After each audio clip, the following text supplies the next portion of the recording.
Hey, here's a third seed unboxing video. This time we are reviewing a package from Baker Creek, which is located in Missouri. Yeah, I think that stands for Missouri. Anyway, they are another one of my favorites. I find them to be moderately priced, and they have a huge selection and a lot of super rare varieties.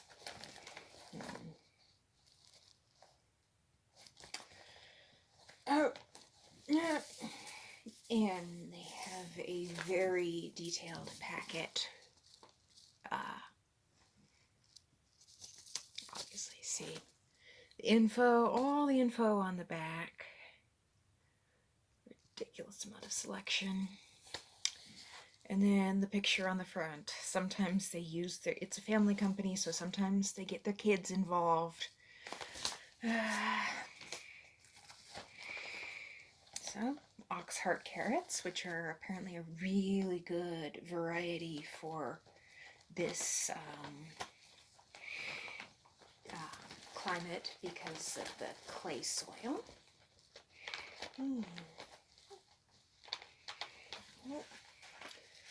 Now, I never took German, so I may be mispronouncing this, but Blauhilde beans.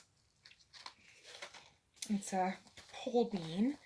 Last time I tried the Three Sisters method for snap beans and sweet corn,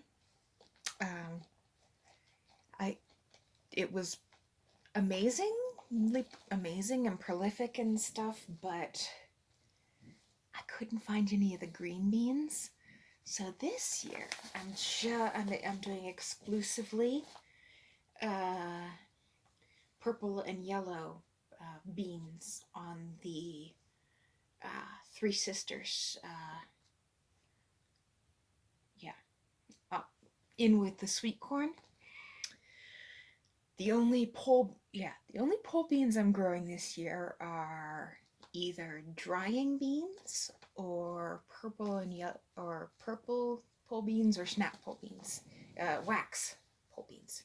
Yeah, I am not gonna grow any more green pole beans because that was a disaster. I found maybe 10 of them. Anyway, cinnamon scented basil. I guess this is what they do when they run out of the envelope for the specific variety, because they do have some of these generic packets. Oh. This one actually is a melon, like the package says. Wilson's Sweet Watermelon, which is one of those rare varieties that I'd mentioned earlier. They have a lot of rare varieties. In fact, some of them, they are they're like one of a few dozen places in the world that offers them and such. So, ooh, cherry caramel flocks. I'm wanting to put more flowers in for pollination and because bouquet reasons. Oh, this was one of my favorites. The white currant tomato. I have not grown those for years, but they are delicious and teensy and yeah, lots of fun. Thai sweet basil.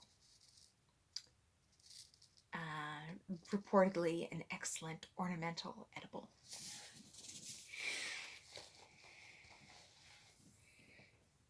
St. John's wort, again, for the, well, more medicinal than ornamental, more medicinal than edible, but again, for the multi-purpose landscaping. Pineapple tomatoes, one of my favorites.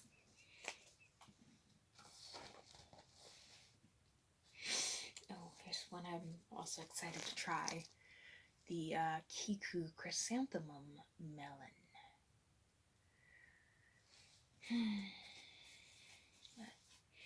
You know, with Baker Creek, they sell, most of their packets are $3. A few, a small percentage are less, and a small percentage are more. So, yeah. Spoon tomatoes, which are even smaller than white currant tomatoes, but yeah, just a another type of currant tomato. I'm not even going to try to pronounce the Italian names because I am not Italianing very well this week. So, oxheart tomato. Yeah, we'll call it Italian oxheart. Italian oxheart tomato.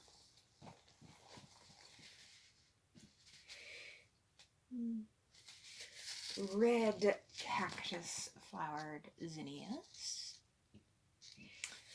Trying to put in lots of flowers and herbs and stuff.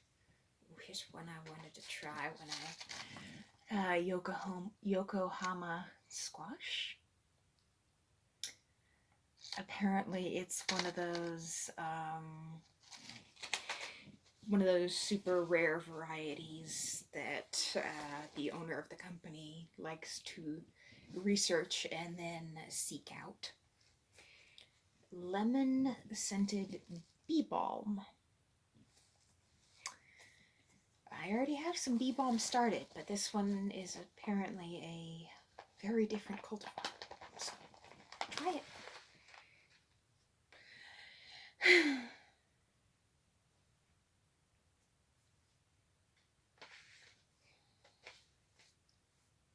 You know what? I'm not. This is another one I am terrified of mispronouncing. So I'll go with a word I actually can pronounce on here.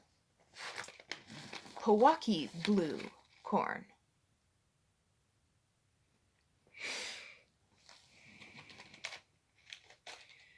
And yeah, Spanish class came in handy there. Yeah, it's a blue flower corn, drought tolerant, etc.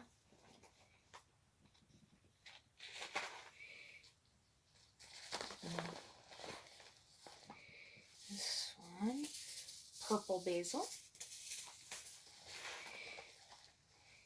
Again, lots and lots of herbs and flowers to confuse any bugs that might try to go after my squash. I've heard that is one of the best ways to prevent vine borers and squash bugs, because I had major problems with those last year, and I want to have an epic pumpkin patch this year. Amarillo carrots. Well, since they're named for the color, not the city, it would be Amarillo carrots.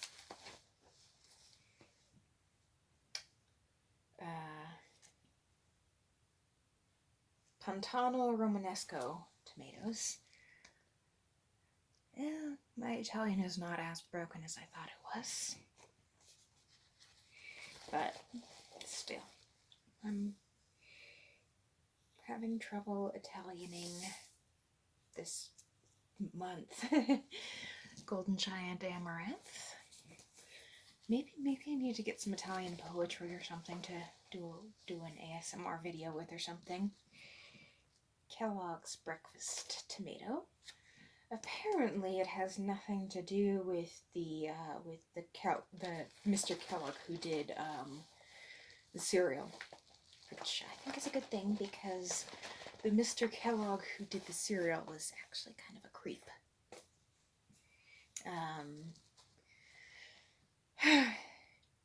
That is another story entirely, though. And then, since there's one last packet in here, it must be the freebie. These guys send a free packet with every order. I think that's how they get rid of last year's seeds, though I don't know. Because it's technically, it's illegal to sell last year's seeds, even if they're perfectly good.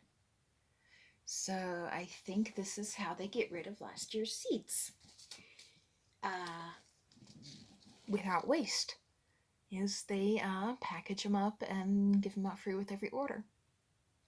So this order's freebie is yellow zinnias. Nice.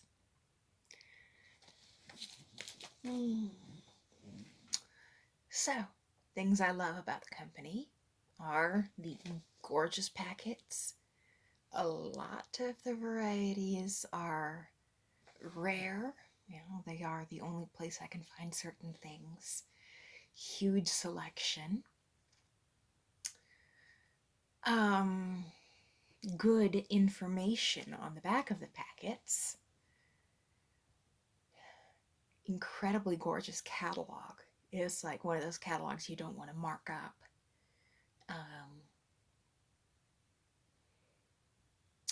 What else? And yeah, it's not, well, some of the varieties are more expensive than I normally want to pay, but since most of them are $3, about 25% are less than $3, and yeah, a small percentage are in the $3.50 to $7 range. It averages out to frugal rather than inexpensive because they are high quality and not pricey, but then again, not cheap either.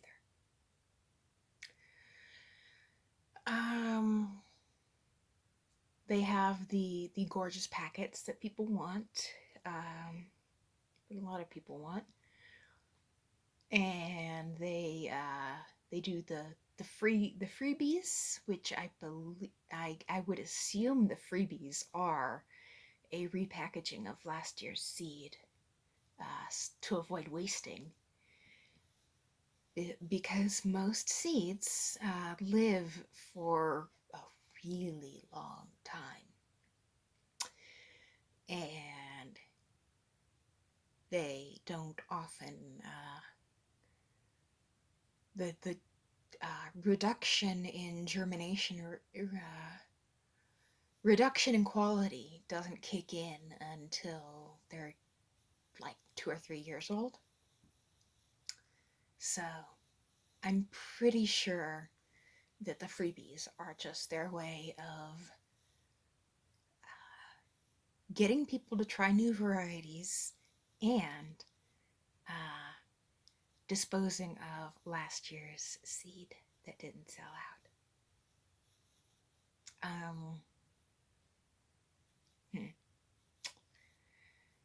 Yeah, because, well, anyway, Baker Creek is another one I would highly recommend.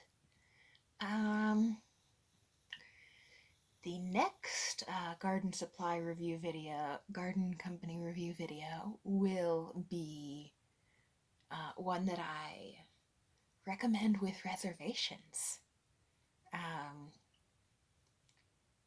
So, yeah, not all of these are going to be glowing reviews. but but this one is. Yeah. Pine Tree, Baker Creek, and Urban Farmer have all been amazing.